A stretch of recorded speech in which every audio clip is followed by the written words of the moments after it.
গাজীপুরে আওয়ামী লীগ নেতাকর্মীদের হামলায় নিহত স্কুল ছাত্র আবুল কাশেমের বাড়িতে চলছে শোকের মাতম। স্থানীয় নিহতের স্বজনরা জানায়, বৃহস্পতিবার সকাল 10:30টায় গাজীপুর রাজবাড়ী ময়দানে তার নামাজে জানাজা অনুষ্ঠিত হয়।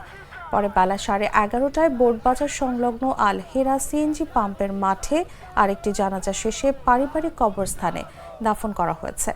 স্থানীয় একাধিক ব্যক্তি জানান, জুলাই আগস্টের আন্দোলনে সে বোর্ডবাজার এলাকায় ছাত্রদের সঙ্গে মিছিলে ছিল। ছাত্ররা যেখানেই আন্দোলনের ডাক দিত সেখানেই চলে যেত আবুল কাশেম।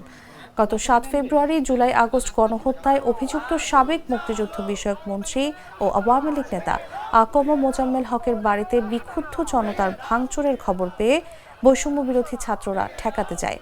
এই সময় স্থানীয় আওয়ামী লীগ নেতাকর্মীদের হামলায় গুরুতর আহত হয় আবুল কাশেম। তাকে উদ্ধার করে ঢাকা মেডিকেল কলেজ হাসপাতালে ভর্তি করা হয়।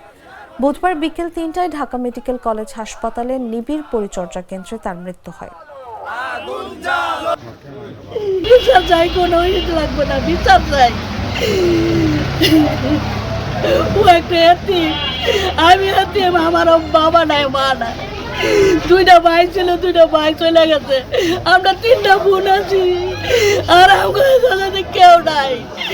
আগুনে সর্বহারা হয়ে গেছি, আগুন সর্বহারা করে দিয়ে গেছে আল্লাহ।